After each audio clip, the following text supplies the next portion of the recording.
السلام علیکم ورحمۃ اللہ وبرکاتہ۔ دوستو، سب سے پہلے تو میں اللہ رب العزت کا شکر ادا کروں گا اس بات پر کہ ہمارے جوان علماء کرام بھی بڑی پیارے انداز میں اس وقت آن لائن ہی صحیح مگر امت تک دین پہنچانے کا کام کر رہے ہیں۔ رہبر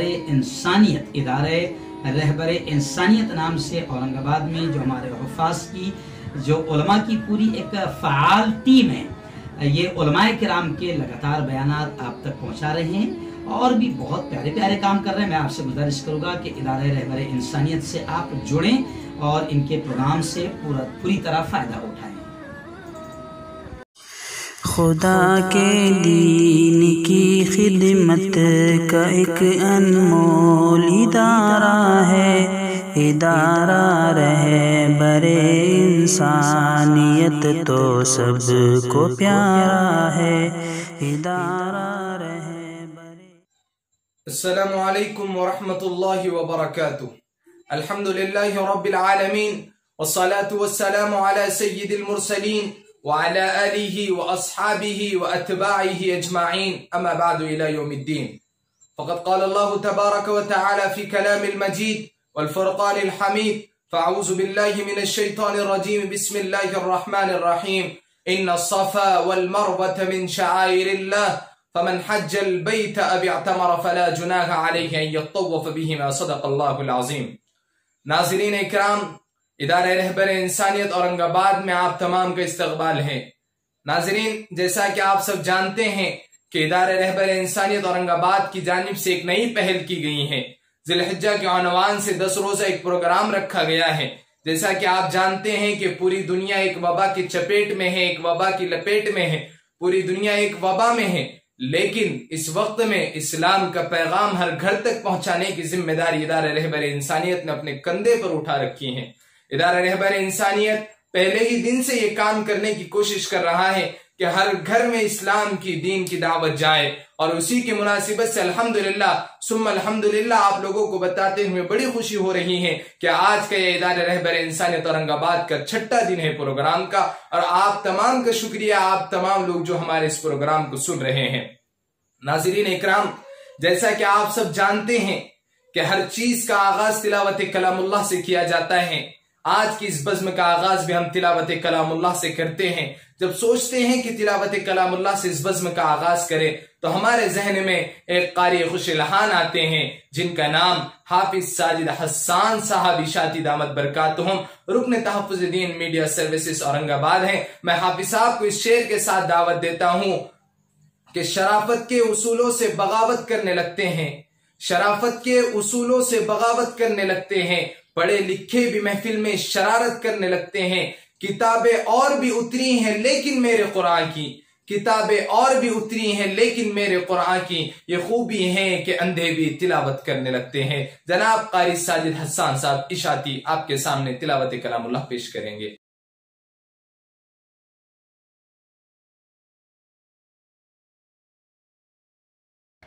اعوذ باللہ من الشیطان الرجیم، بسم اللہ الرحمن الرحیم،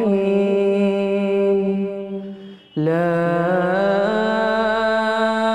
اقسم بیوم القیامہ ولا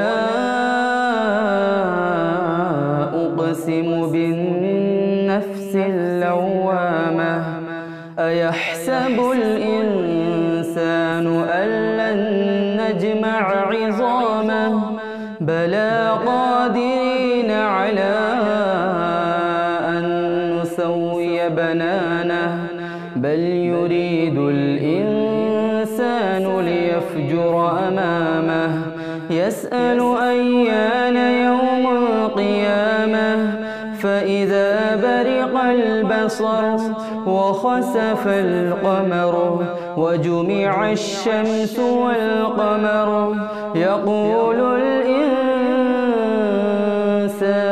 يومئذ أين المفر كلا لا وزر إلى ربك يومئذ المستقر ينبأ الإنسان يومئذ يومئذ بما قدم وأخر بل الإنسان على نفسه بصيرة ولو ألقى معاذيره لا تحرك به لسانك لتعجل به إن علينا جمعه وقرآنه فإذا قرأناه فاتبع قرآنه ثم إن علينا بيانه صدق الله العلي العظيم.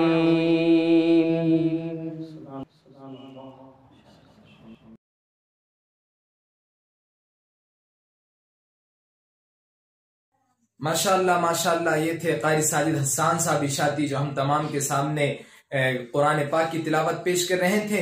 اب میں نعتیہ کلام پاک پیش کرنے کے لیے اتنے ہی خوش الحان نعت خواہ، اتنے ہی خوش الحان قاری صاحب جناب حافظ و قاری محمد مصطفیٰ صاحب مفتاحی، جنرل سیکریٹری بزم حسان، ان سے میں گزارش کرتا ہوں کہ وہ آئیں اور نبی پاک تاجدار مدینہ محمد رسول اللہ صلی اللہ علیہ وسلم کی شان میں گلہائے عقیدت پیش کرے. میں قاری صاحب کو اس شعر کے ساتھ دعوت دیتا ہوں کہ ابد کی سربلندی میں کوئی تو راز ہوتا ہے، ابد کی سربلندی میں کوئی تو راز ہوتا ہے، جو سر دے دے سر میداں وہ سرفراز ہوتا ہے.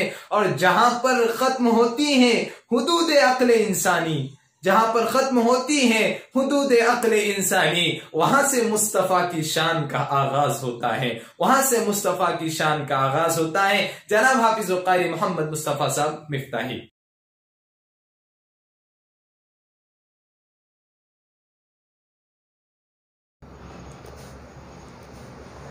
نبی کی یاد میں جب شب کو آنکھیں بھیگ جاتی ہیں، صبح سورج کی کرنیں دھوپ کا رومال لاتی ہیں.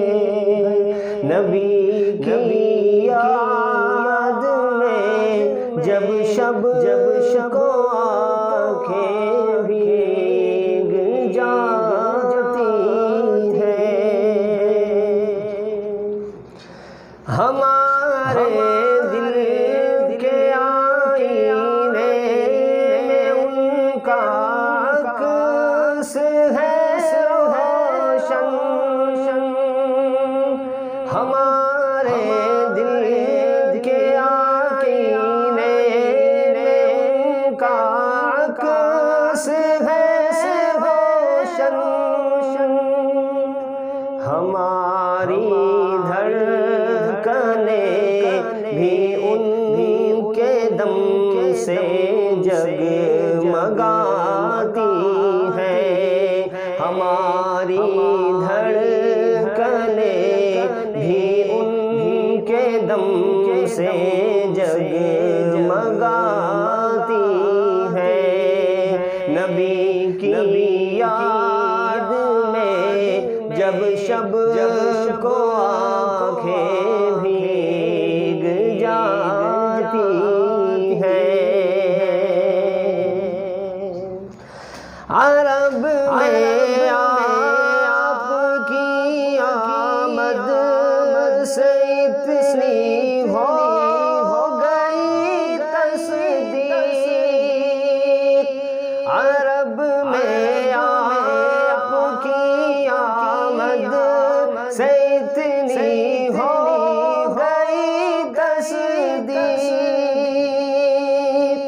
بہار دشت و صحرا کے مقدر میں بھی آتی ہے، بہار دشت و صحرا کے مقدر میں بھی آتی ہے. لبوں پر آپ کا اسم گرامی ہل چل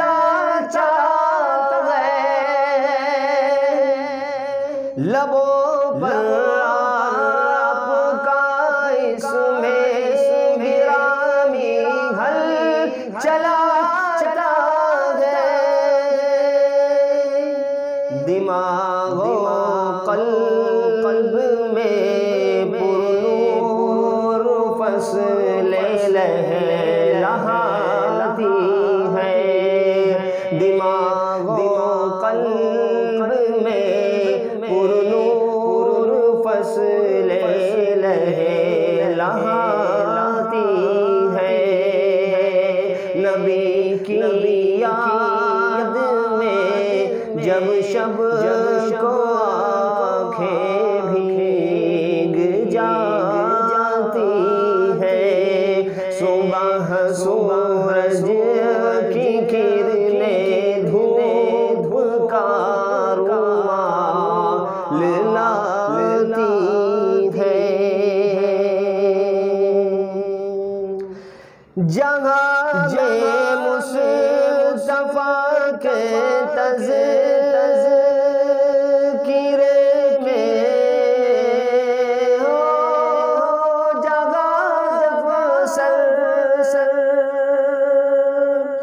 جگہ میں مصطفیٰ کے تذکرے آج بھی سر لرز جاتے ہیں لشکر اور فوجیں کانپ جاتی ہے، لرز جاتے ہیں لشکر اور فوجیں کانپ جاتی ہے، نبی کی یاد میں جب شب کو آنکھیں بھیگ جاتی ہے، صبح سورج کی کرنیں دھوپ کا رومال لاتی ہے۔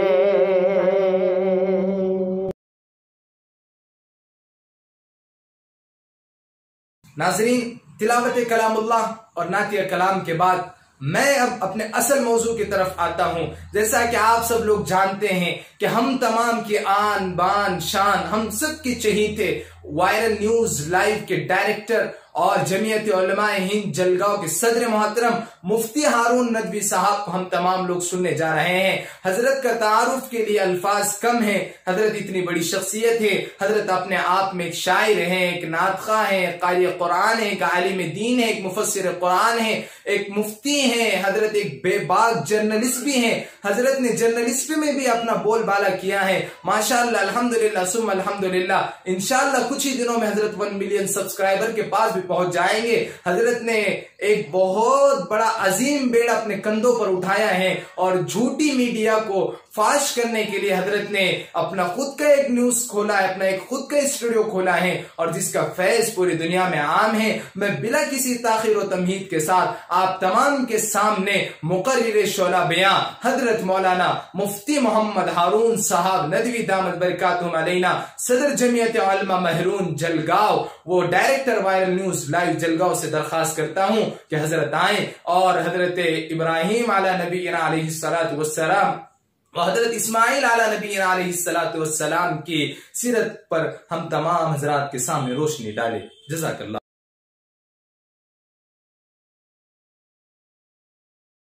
دوستو، سب سے پہلے تو میں اللہ رب العزت کا شکر ادا کروں گا اس بات پر کہ ہمارے جوان علماء کرام بھی بڑی پیارے انداز میں اس وقت آن لائن ہی صحیح مگر امت تک دین پہنچانے کا کام کر رہے ہیں۔ ادارہ رہبر انسانیت نام سے اورنگ آباد میں جو ہمارے حفاظ کی جو علماء کی پوری ایک فعال ٹیم ہے، یہ علماء کرام کے لگاتار بیانات آپ تک پہنچا رہے ہیں اور بھی بہت پیارے پیارے کام کر رہے ہیں۔ میں آپ سے گزارش کروں گا کہ ادارہ رہبر انسانیت سے آپ جڑیں اور ان کے پروگرام سے پوری طرح فائدہ اٹھائیں۔ أعوذ بالله من الشيطان الرجيم.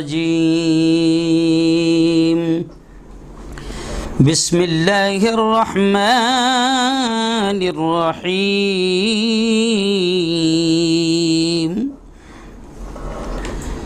قلنا يا نار كوني بردا وسلاما على إبراهيم. وقال تعالى واذكر في كتاب إبراهيم إنه كان صديقا نبيا. وقال تعالى يا إبراهيم قد صدقت الرؤيا إنا كذلك نجزي المحسنين.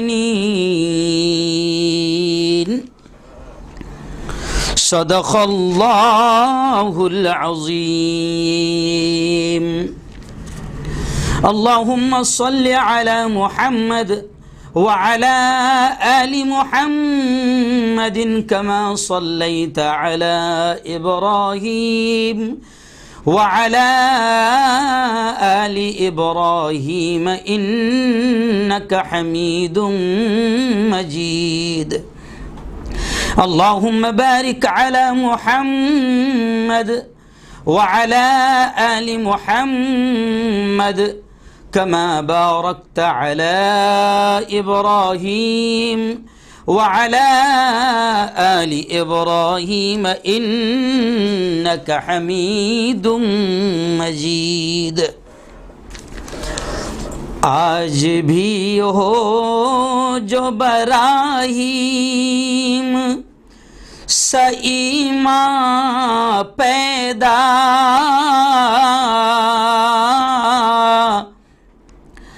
آج بھی ہو جو براہیم سیما پیدا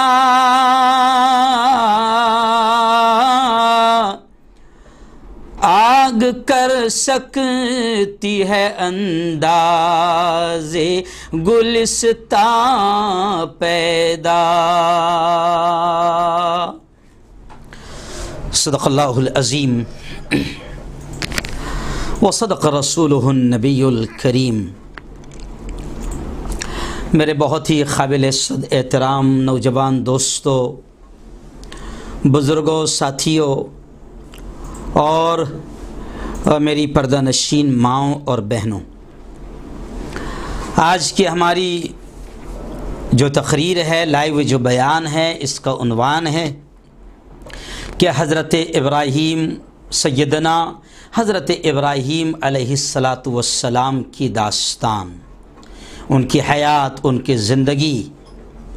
جی ہاں، اور یہ وہ ایام ہیں ذی الحجہ کے کہ جس میں حضرت سیدنا ابراہیم علیہ السلام کے واقعات ہم لوگ بیان کرتے ہیں. حضرت اسماعیل علیہ السلام کی قربانی کا تذکرہ کرتے ہیں. باپ اور بیٹے دونوں نے کس طرح اللہ کی محبت کا یوں سمجھیے کہ دنیا کے سامنے ایک نادر نمونہ پیش کیا ہے محبت الہی کا. وہ ساری چیزیں ہمارے سامنے آتی ہے. لیکن آج میں جس عنوان کو میں نے خاص طور سے سامنے رکھا ہے کہ حضرت ابراہیم کی کہانی، کہ آج بھی ہو جو براہیم سا، اقبال کہتے ہیں کہ آج بھی ہو جو براہیم سا ایمان پیدا، کہ اگر آج بھی حضرت ابراہیم کے جیسا ایمان اگر ہمارا بن جائے، پیدا ہو جائے، وہ محبت الہی، وہ عشق الہی اگر آج بھی اگر ہمیں ہو جائے جیسی ابراہیم کو اپنے رب سے تھی، تو پھر علامہ اقبال کہتے ہیں کہ آگ کر سکتی ہے انداز گلستاں پیدا. یعنی یہ جتنے مسائل ہے، یہ جتنے پرابلمس ہے، یہ جتنے حالات ہیں، یہ ساری مصیبتیں، یہ سارے حالات سب ختم ہو سکتے ہیں اگر ہم حضرت ابراہیم علیہ السلام کی تعلیمات پر اگر ہم عمل کر لیں، ان کی زندگی کو سامنے رکھ کر اپنی زندگی گزاریں. اور قرآن کیا کہتا ہے؟ نحن نقص علیک احسن القصص. قرآن کہتا ہے کہ اللہ کہتا ہے کہ ہم اچھے اچھے قصوں کو بیان کرتے ہیں.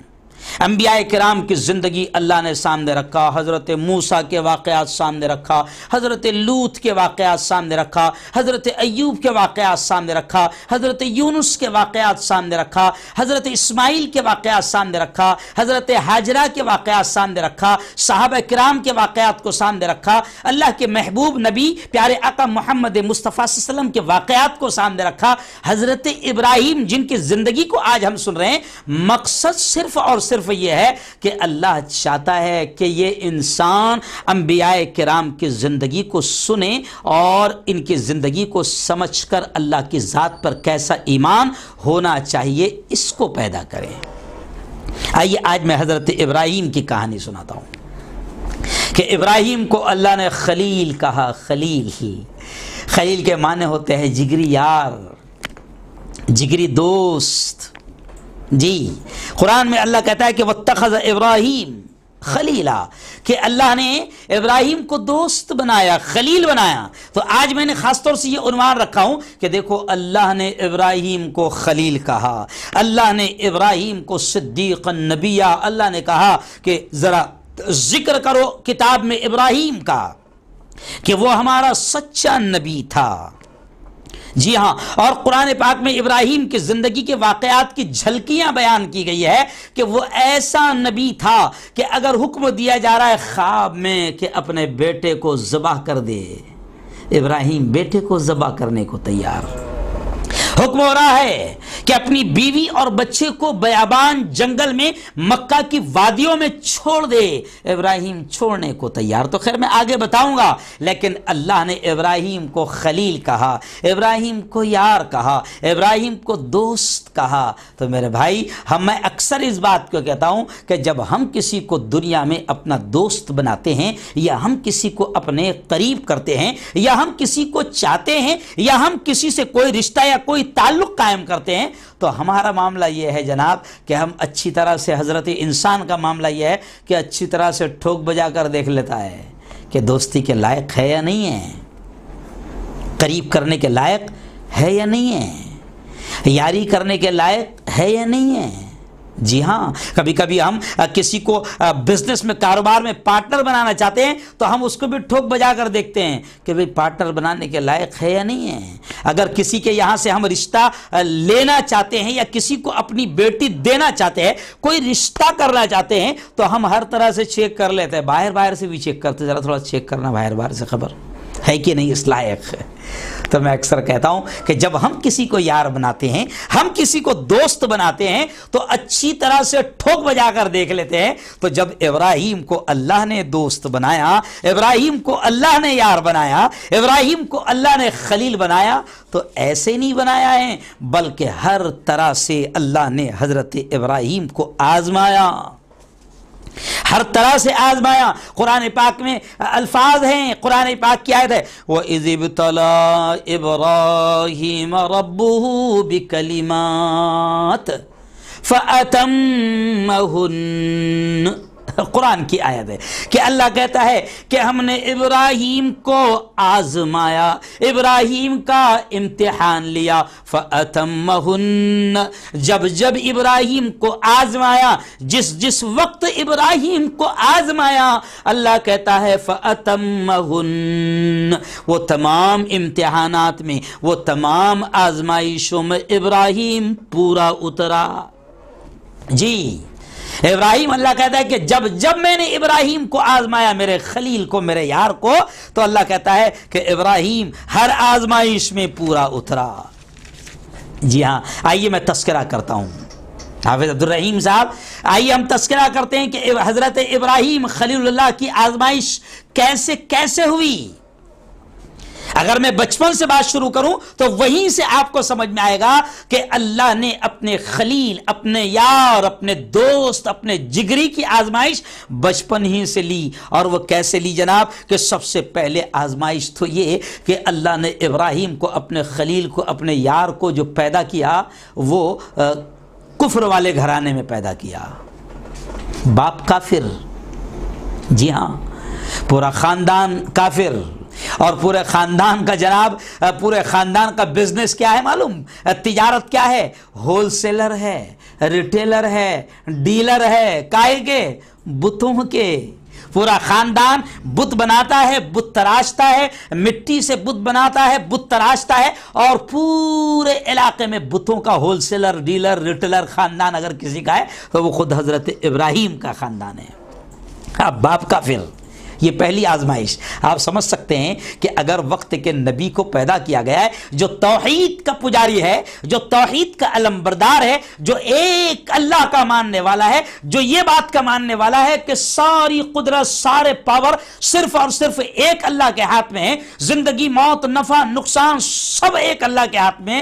اب ایسے شخص کو اللہ پیدا کر رہا ہے تو پورا خاندان، پورا گھرانہ، پورا کٹمب، پوری فیملی بتوں کے پجاری اور بتوں کے کاروباری۔ اب یہ پہلی آزمائش مینٹلی، ذہنی طور سے کتنی بڑی آزمائش ہوگی یہ آزمائش۔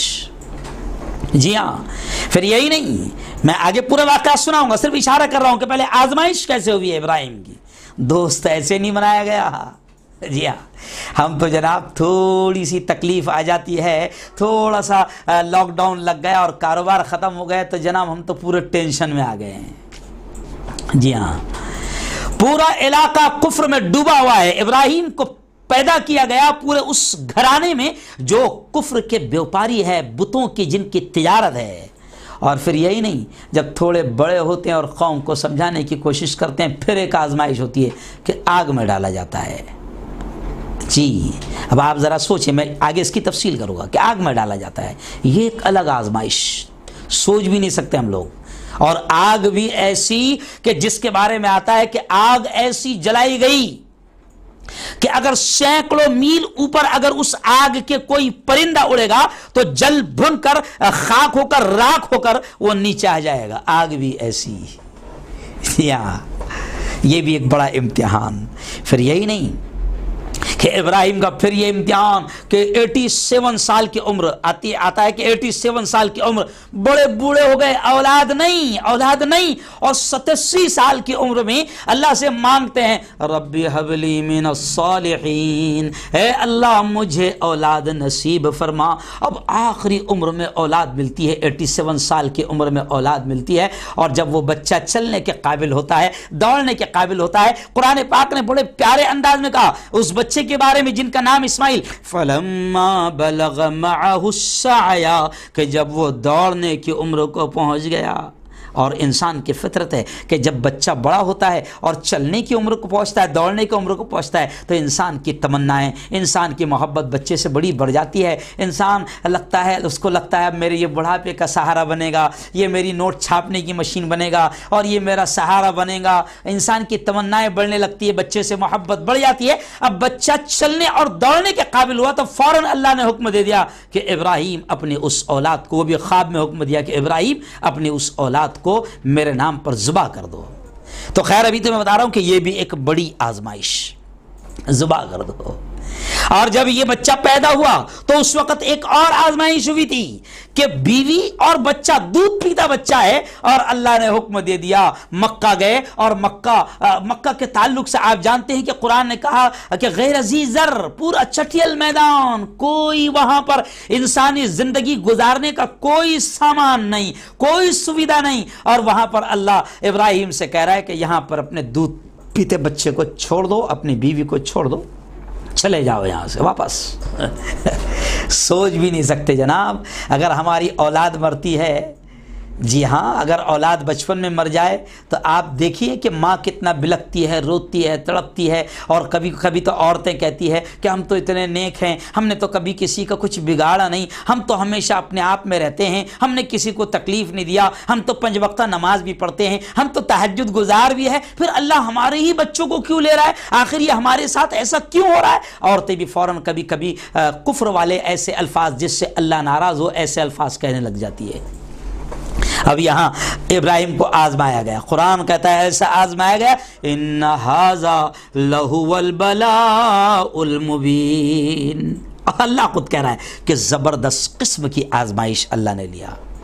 ایک وقت ایسا بھی آ گیا کہ پوری قوم خلاف ہو گئی۔ کیوں خلاف ہوئی ابھی میں آپ کو بتاؤں گا۔ قوم نے ملک سے باہر نکال دیا. جی ہاں، جب ملک سے گاؤں سے باہر پورا گاؤں اگر کسی کو گاؤں سے باہر نکال دے، کسی شخص کو گاؤں سے باہر نکالے تو ذرا دیکھو اس پہ کیسے بیتتی ہوگی. قوم نے باہر نکال دیا. یہ ایک آزمائش. تو ڈھیر ساری آزمائشیں اللہ نے ابراہیم سے لی. پھر آگے اللہ نے کہا، پھر کیا انعام دیا؟ کہا کہ انی جاعلک للناس اماما، اے ابراہیم ہم تمہیں پوری انسانیت کا امام بنائیں گے، پوری انسانیت کا امام بنائیں گے.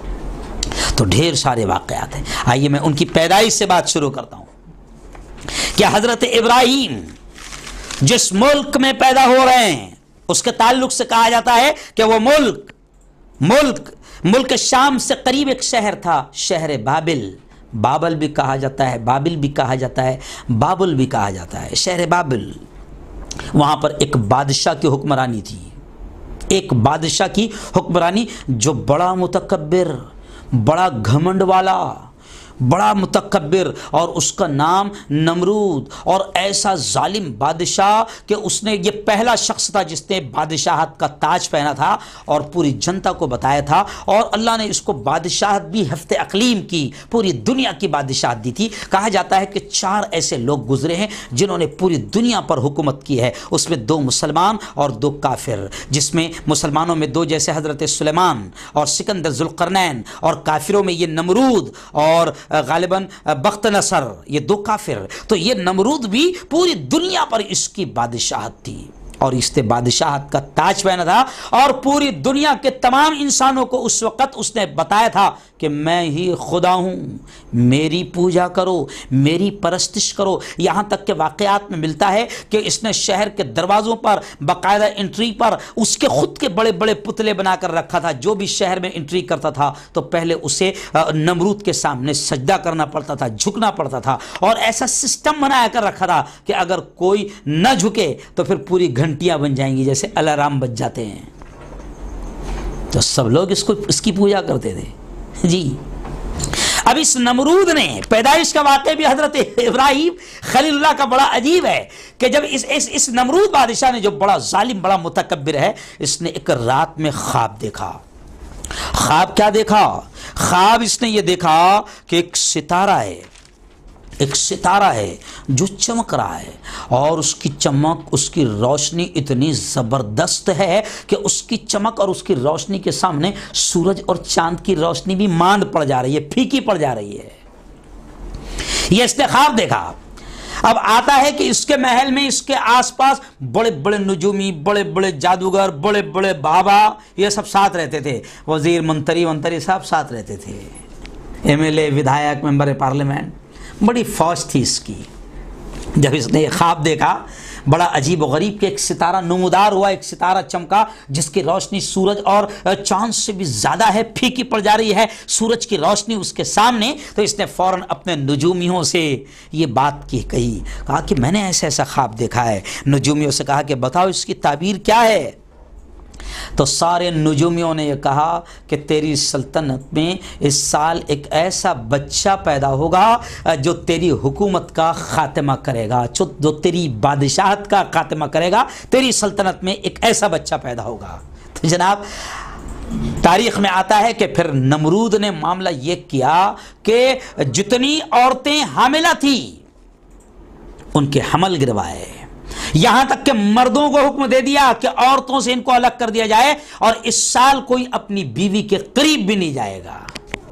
جی جیسے فرعون کو جب نجومی نے کہا تھا کہ ایک بچہ اس سال پیدا ہونے والا ہے جو تیری حکومت ختم کرے گا، تو فرعون نے بھی بس ایسے ہی کچھ کام کیے تھے کہ سارے بچوں کو قتل کروا دیا تھا. اس لیے کسی شاعر نے کہا تھا کہ افسوس یوں قتل سے بچوں کے وہ بدنام نہ ہوتا، افسوس کہ فرعون کو کالج کی نہ سوجی.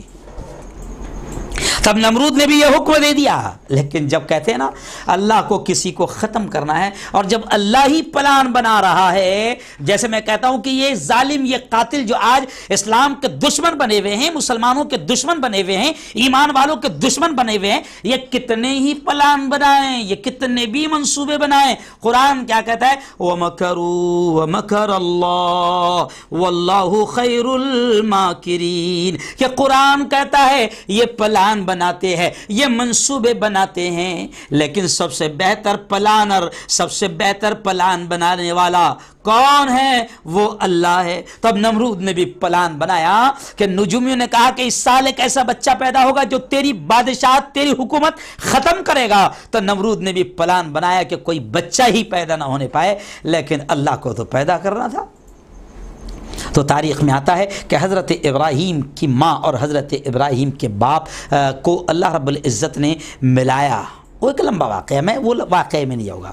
اور پھر حمل ٹھہرا، اور جب حضرت ابراہیم کی والدہ محترمہ جب حمل سے ہو گئی تو اللہ نے حمل کو بھی چھپا کر رکھا، اور جب قریب وقت آیا، میں شارٹ میں سنا رہا ہوں، جب وقت قریب آیا ڈیلیوری کا تو حضرت ابراہیم کی والدہ گاؤں سے باہر ایک غار میں چلی گئی۔ اللہ نے اس غار میں حضرت ابراہیم پیدا ہوئے، ان کی پیدائش کے وقت میں ایک روشنی ہوئی، اور پھر اللہ نے حضرت ابراہیم کو اس غار میں رکھا۔ ماں آتی تھی اور جیسے ہی دودھ پلاتی تھی اور نکلتی تھی، پھر اس غار کو ڈھانپ دیتا تھا اللہ، چھپا دیتا تھا حضرت ابراہیم کو۔ میں صرف شارٹ میں سنا رہا ہوں کہ پھر واقعہ یوں ہوا جناب کہ حضرت ابراہیم اس غار میں رہے پلے، اور یوں آتا ہے روایتوں میں کہ تقریباً 7 سال کے ہونے کے بعد حضرت ابراہیم شہر میں آئے، یوں سمجھے کہ مارکیٹ میں آئے، اور اللہ نے حضرت ابراہیم کو توانا جسم بھی دیا تھا کہ 7 سال میں ایسے لگ رہے ہیں جیسے 15-20 سال کا جوان۔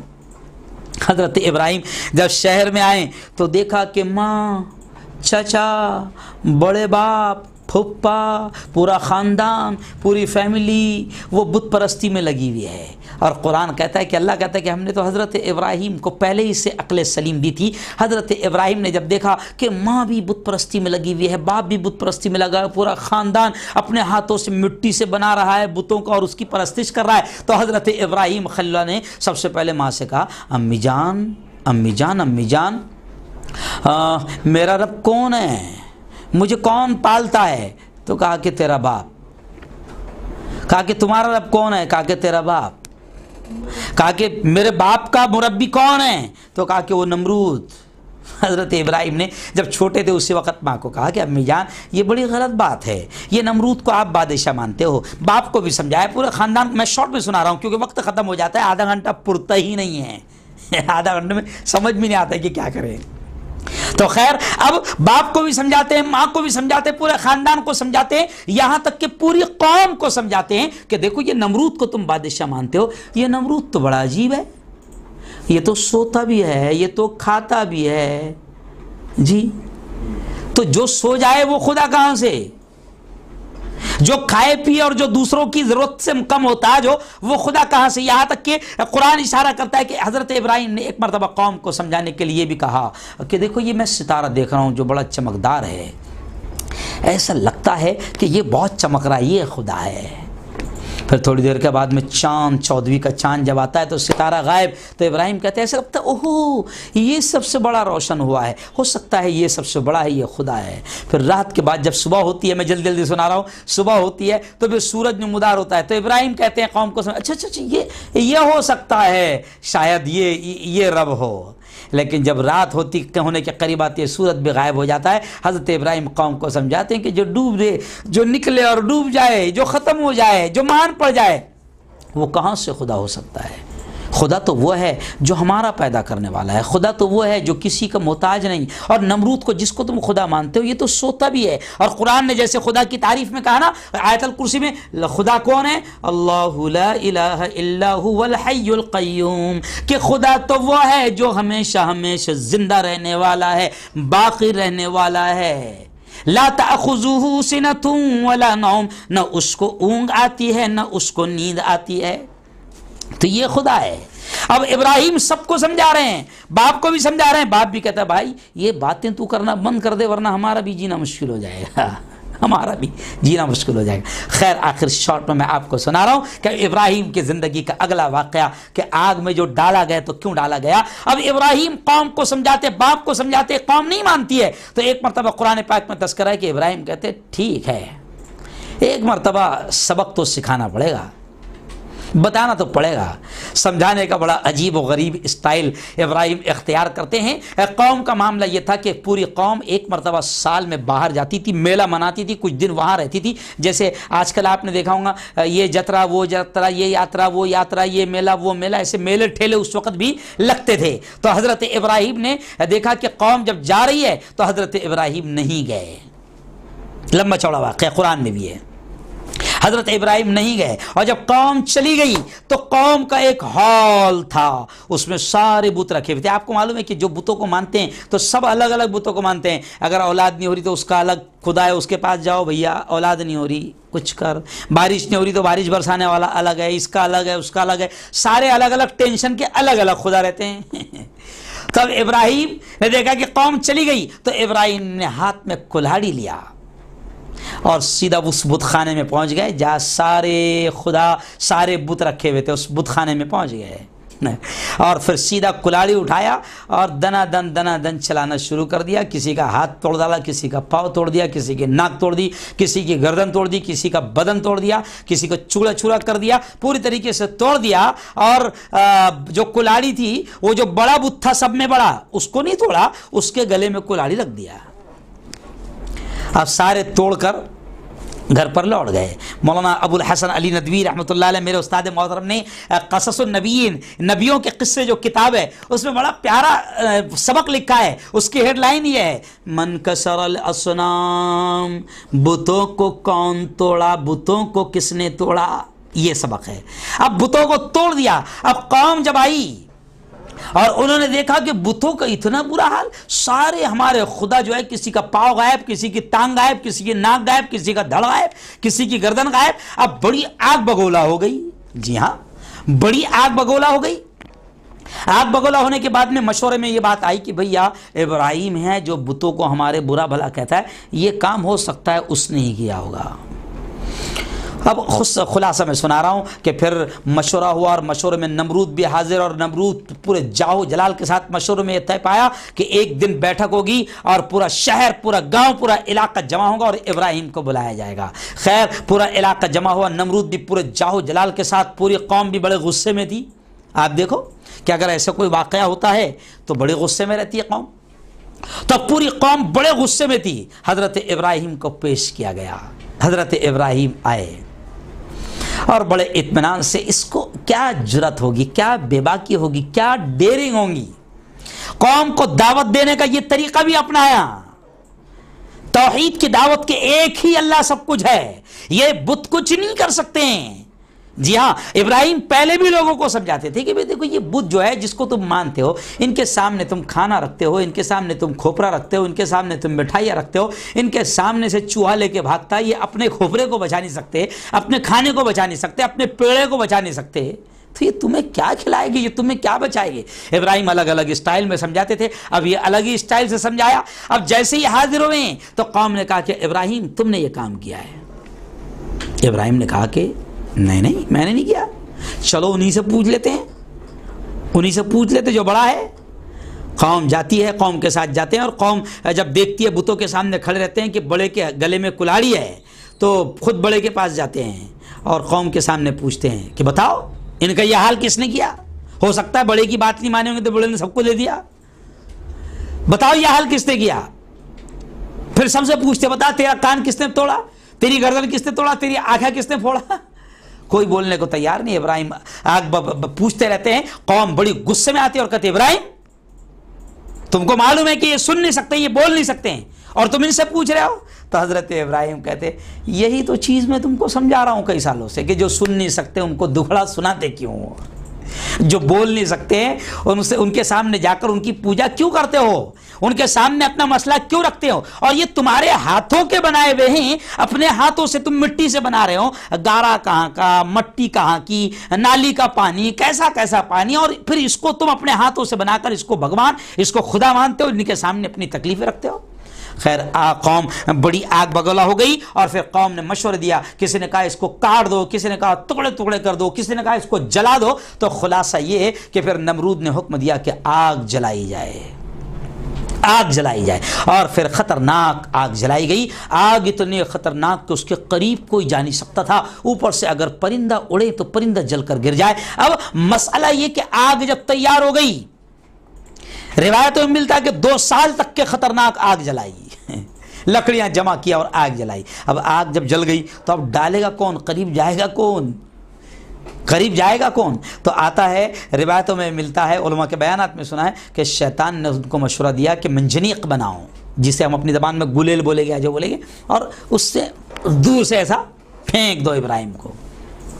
خیر ابراہیم کے لیے آگ تیار ہو گئی، اور جناب پھر آتا ہے کہ یہ منظر آسمان نے کبھی نہیں دیکھا تھا، زمین نے کبھی نہیں دیکھا تھا کہ اتنی خطرناک آگ جلی ہے اور ابراہیم کو اس میں ڈالا جانا ہے، تو وہ تو جل بھن کر خاک ہو جائے گا۔ روایتوں میں یہ بھی آتا ہے کہ اللہ نے اس وقت بھی آزمایا، اس وقت بھی آزمایا، فرشتے آئے، جبرائیل آئے، الگ الگ انداز میں آئے اور کہا کہ دیکھو تم اگر کہو تو ہم کچھ کرتے ہیں۔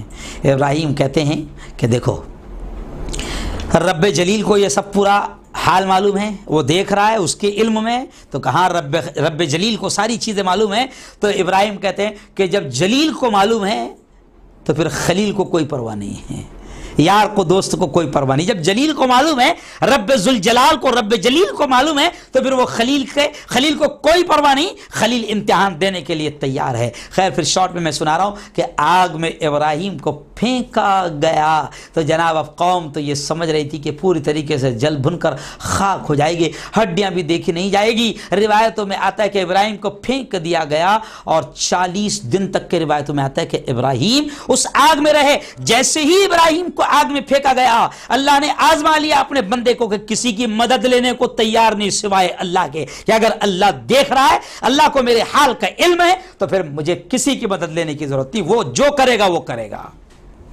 آگ میں جیسے ہی پھینکا گیا، اللہ نے فوراً آگ کو حکم دیا۔ قرآن پاک کی وہ آیت ہے، قلنا، اللہ کہتا ہے کہ ہم نے آرڈر دے دیا۔ کیا آرڈر دے دیا؟ یا نار کونی برداً وسلاما علی ابراہیم، کہ اے آگ میرے ابراہیم پر سلامتی بن جا، بردن، نہ اتنی ٹھنڈی ہو جا کہ تکلیف ہو، نہ اتنی گرم ہو کہ تکلیف ہو، سلامتی بن جا۔ حضرت ابراہیم سے پوچھا گیا کہ زندگی میں سب سے خوبصورت لمحے اور دن آپ کے کون سے؟ تو حضرت ابراہیم کہتے ہیں کہ جو لمحے میرے آگ میں گزرے ہیں اس سے زیادہ خوبصورت اور حسین لمحے کوئی نہیں گزرے ہیں۔ اس لیے علامہ اقبال نے بھی کہا کہ ایک طرف تو آزمایا گیا، علامہ اقبال کہتے ہیں کہ آج بھی ہو جو براہیم سے ایما پیدا، آگ کر سکتی ہے انداز گلستاں پیدا۔ جی ہاں، اور حضرت علامہ اقبال یہ بھی کہتے ہیں کہ آزمایا گیا، آگ ہے، اور اس طریقے سے حالات ہے۔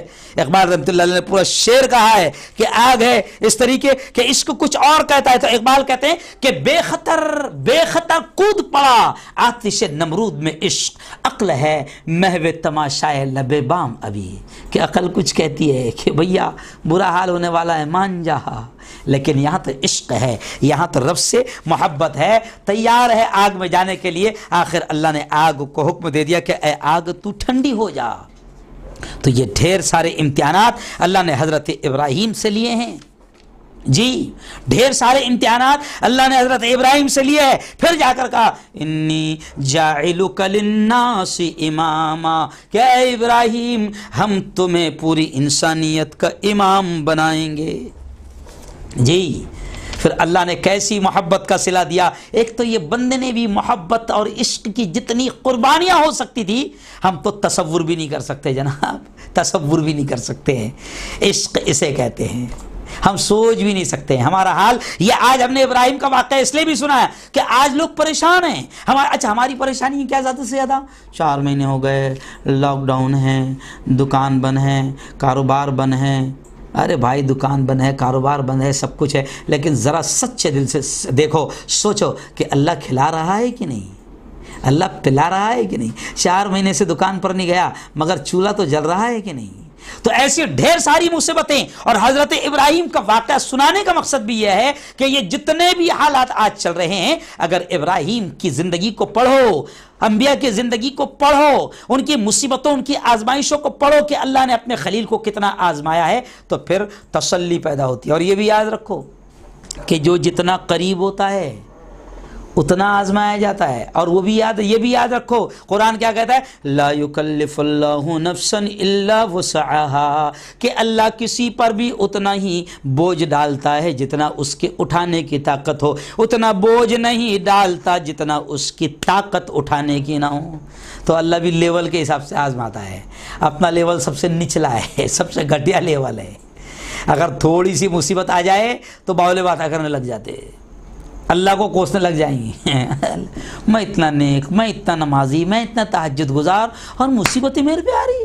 اور وہ دیکھو سالہ بیوڑا رات دن شراب میں پڑے رہتا, کبھی نماز نہیں پڑھتا, کبھی مسجد کا منہ نہیں دیکھا. عید کو عید گیا تو گیا, نہیں تو عید کو بھی نہیں جاتا, مگر اوہو گاڑی میں گھوم رہا, کار میں گھوم رہا, بنگلے میں گھوم رہا, فیکٹری لگ رہی, کاروبار چل رہا, موج ہے, مستی ہے, عیش ہے, عشرت ہے. اور میں اتنا نیک, میرے بچے مر رہے ہیں, میرے پر مصیبت آ رہی, میرے امتحانات ہو رہے, اللہ بھی بڑا عجیب ہے, نعوذ باللہ نعوذ باللہ. کیا کیا عورتیں کہہ دیتی ہے, مجھے تو وہ الفاظ کہنے کو شرم آتی ہے.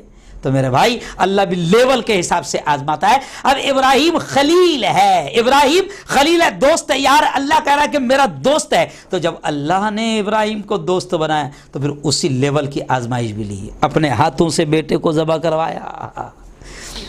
بیوی اور بچے جب ہوئے ہیں تو کہا کہ چھوڑ دے مکہ میں. بیوی پوچھتے ابراہیم کہاں چھوڑ کر جا رہے ہو, کہنے کا بھی حکم نہیں ہے. پھر تیسری مرتبہ کہتی ہے کیا یہ میرے رب کا حکم ہے, تو صرف سر ہلا دیتے ہیں. تو بیوی بھی کتنی پکی, آج کل تو بیویاں اگر 2 مہینے تک کے اگر نکھٹو شوہر لا کر نہ دے تو ہو سکتا ہے کہ ماں کیا چل جائیں گی, باپ کیا چل جائے گی, ماں کے میکے میں چلی جائے گی. نہیں, بیوی کہتی ہے کیا میرے رب کا حکم ہے. ابراہیم صرف سر ہلا کر کہتے ہیں ہاں. تو بیوی ہاجرہ بھی کہتی ہے کہ جاؤ, اگر ہمارے رب نے حکم دیا ہے تو پھر وہی انتظام پیدا کرے گا. پھر ایسا انتظام اللہ نے کیا کہ وہ معصوم بچے کو جب پانی نہیں مل رہا ہے تو ماں ہاجرہ صفا اور مروہ دونوں پہاڑیوں پر دوڑ رہی ہے. بس جناب پھر کیا دیکھتی ہے کہ اسماعیل کے پیروں کے نیچے سے اللہ نے پانی کو نکال دیا, جسے آج ہم زمزم کہتے ہیں. اور پوری دنیا پی رہی ہے, پانی ختم ہونے کا نام نہیں لے رہا ہے. اور پوری دنیا کی سائنس کہتی ہے کہ اس سے زیادہ پیوریفائر پانی, پیور پانی, اور اس سے زیادہ وٹامن والا پانی, زمزم سے زیادہ اوریجنل پانی پوری دنیا میں کوئی نہیں ہے, جو حضرت اسماعیل کی ایڑیوں کے رگڑنے سے نکلا تھا, ہے نا. تو پھر اور اللہ نے پھر کیسا صلہ دیا کہ ابراہیم کی اولاد اسماعیل, پھر اسماعیل کی اولاد میں نسلوں میں ہمارے پیارے آقا محمد مصطفیٰ حضرت محمد مصطفیٰ صلی اللہ علیہ وسلم. تو اللہ نے آزمایا, ڈھیر سارا آزمایا. خیر آخری واقعہ کیا کروں, دل بھی نہیں مان رہا ہے, ابھی تو بڑی اہم چیزیں باقی رہ گئی بولنے کی. تو آخری واقعہ میں آپ کو سنا دوں کہ اللہ نے باقاعدہ عجیب طریقے سے آزمایا. اور ابراہیم کا معاملہ یہ تھا کہ دسترخوان پر بیٹھتے تھے تو ہمیشہ بڑے مہمان نوازتے, ہمیشہ مہمان ساتھ میں رہتا تھا, ورنہ باہر سے کسی کو پکڑ کے لا کے دسترخوان پر بٹھاتے تھے. تو ہمیشہ دسترخوان پر کوئی نہ کوئی رہتا تھا. دسترخوان پہ ہمیشہ ابراہیم کا دسترخوان آباد رہتا تھا, بڑے مہمان نواز تھے. اب جناب یہ ملتا ہے کہ ایک مرتبہ فرشتے آ گئے, حضرت جبرائیل آ گئے 10-12 فرشتوں کے ساتھ, جان نہ پہچان انسانی شکل میں آئے, دھڑال سے گھس گئے, سلام کیا. حضرت ابراہیم نے اچھا بہترین دمبا, بہترین ان کے لیے گوشت وغیرہ کا انتظام کیا, لیکن فرشتوں نے نہیں کھایا کیونکہ فرشتے تھے. تو ابراہیم گھبرا گئے کیونکہ یہ اجنبی شخص ہے, کھانا بھی نہیں کھا رہے. اس زمانے میں یہ معاملہ تھا کہ اگر کھانا نہیں کھا رہا ہے اس کا مطلب کہیں تو بھی اپنا جان کا دشمن ہے. تو ابراہیم تو خیر فرشتوں نے کہا کہ گھبرانے کی ضرورت نہیں ہے, ہم لوگ اللہ کے فرشتے ہیں اور ہم تمہارے لیے خوشخبری لے کے آئے ہیں کہ تمہاری یہ بیوی سارہ جو بوڑھی ہے اس سے اولاد پیدا ہونے والی. پھر قرآن میں پورا واقعہ ہے کہ حضرت سارہ کہتی ہے میں تو 99 سال کی ہو گئی, مجھ بوڑھیا سے اولاد پیدا ہوگی. تو حضرت سارہ کو پھر اللہ نے اولاد دیا جو حضرت اسحاق کے نام سے مشہور ہوئے. یہ ایک واقعہ ہے. اور ایسے ہی آخری واقعہ سنا کر میں ختم کر دوں کہ پھر وہ نمرود جس کی بادشاہت حضرت ابراہیم کے ذریعے سے ختم ہوئی, اس کے واقعے پر بات ختم کہ ابراہیم اور نمرود کا مقابلہ چلتا رہا. اب ایک مرتبہ نمرود نے غصے میں یہ چیلنج کیا حضرت ابراہیم کو کہ لا تیرا کون سا خدا ہے, میں میری فوج جمع کرتا ہوں, میرا مقابلہ کروا لے. کیونکہ یہ بڑا تکبر میں تھا. ایک مرتبہ اس نے باقاعدہ تیر اوپر لے کے آسمان بھی مارا تھا اور اس باولے کے دماغ میں تھا کہ تیر اوپر چلاؤں گا تو آسمان والا جو خدا ہے وہ مر جائے گا, تو پورا خدا میں ہی چلاؤں گا. تو ایسے ایک سے ایک باولے دنیا میں آئے تو تیر بھی چلائے تھے. اب ابراہیم کو کہا, چیلنج کیا کہ اللہ تیرا کہاں کون خدا ہے.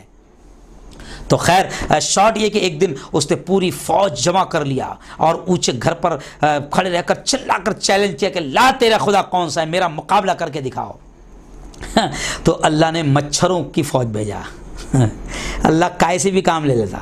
ابھی ایک وائرس چل رہا کورونا، دکھیچ نہیں رہا مگر پوری دنیا لاک ڈاؤن ہے، پوری دنیا 4 مہینے سے بند ہے۔ تو نمرود اتنا بڑا بادشاہ، پوری دنیا کا ڈھیر ساری فوج، مشرق سے لے کر مغرب تک اس کی حکومت تھی۔ اللہ نے مچھروں کو حکم دیا چلو جاؤ، اللہ کی فوجیں تو ایک سے ایک ہے بھائی، کسی سے بھی کام لے سکتا۔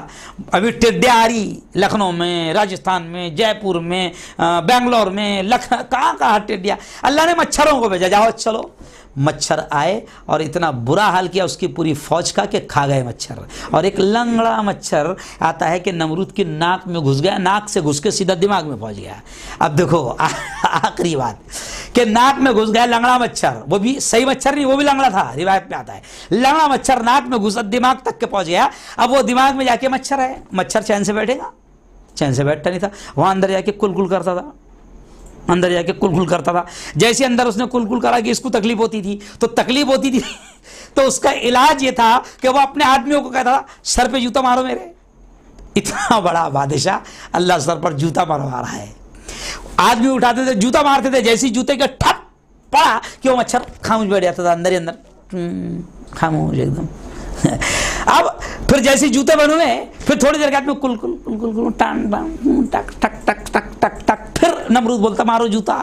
تو اللہ نے نمرود کو جوتے کھلوائے، ایک لنگڑا مچھر دماغ میں گھسا، اور پھر روایت میں آتا ہے کہ یہی لنگڑا مچھر اس کی موت کا ذریعہ بنا۔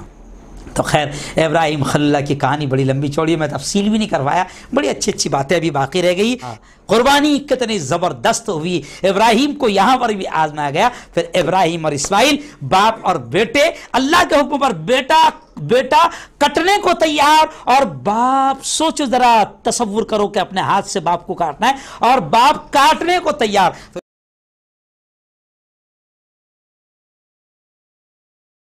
جزاکم اللہ خیر و احسن الجزا۔ حضرت نے اتنے ڈیپ میں اور اتنے اچھے انداز سے ہم تمام کے سامنے حضرت ابراہیم علیہ نبینا، حضرت اسماعیل علیہ نبینا علیہ السلام کی زندگی پر روشنی ڈالی، حضرت ہاجرہ کے واقعات بتائے، ان کے اسٹرگل بتایا۔